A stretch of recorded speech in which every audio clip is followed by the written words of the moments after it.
संक्रांतीच्या पूजेत काही बदल करायचा आहे का? एकादशी त्याच दिवशी आल्यामुळे एकादशीच्या उपवासात काही बदल करायचा आहे का?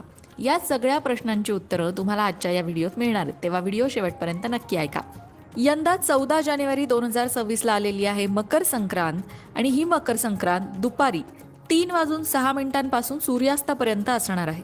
आता याच दिवशी षटतिला एकादशी सुद्धा आहे आणि म्हणूनच काही खास उपाय जर या दिवशी तुम्ही केलेत तर त्याचा तुम्हाला लाभ होऊ शकतो.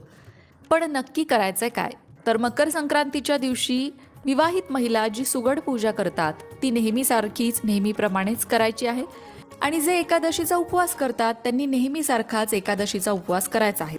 एकादशीला तिळगुळ खाता येतो, त्यामुळे एकादशीच्या दिवशी तुम्ही तिळगुळाचा नैवेद्य जो देवाला दाखवणार आहात तो प्रसाद म्हणून भक्षण करू शकता, खाऊ शकता, त्यात कुठलीही अडचण नाही.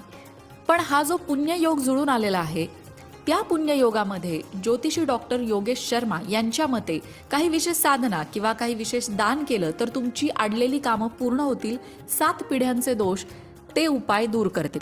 ज्योतिषशास्त्रानुसार या दिवशी सूर्याची ऊर्जा आणि विष्णूची कृपा एकत्रित मिळते आहे, कारण षटतिला म्हणजे 6 प्रकारे तिळाचा वापर करणं.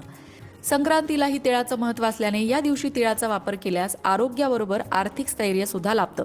म्हणून या दिवशी संक्रांतीला जसं सकाळी आपण आंघोळीच्या पाण्यात तीळ टाकून आंघोळ करतो ते करायला विसरायचं नाही.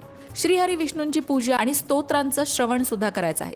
सकाळी लवकर उठून स्नान करा. या दिवशी विष्णू सहस्रनामाचं पठण किंवा श्रवण करा. घरातील नकारात्मक ऊर्जा त्यामुळे नष्ट होईल. तुमच्या जवळच्या विठ्ठल मंदिरात किंवा विष्णू मंदिरात जाऊन तीळ आणि गुळाचा नैवेद्य अर्पण करा. तिळगुळाचे लाडू किंवा तिळगुळाच्या वड्या सुद्धा तुम्ही अर्पण करू शकता. विठ्ठल हे भगवान श्रीहरी विष्णूंचंच रूप आहे, त्यामुळे संक्रांतीच्या दिवशी हा नैवेद्य दाखवल्याने जीवनात गोडवा आणि समृद्धी येते.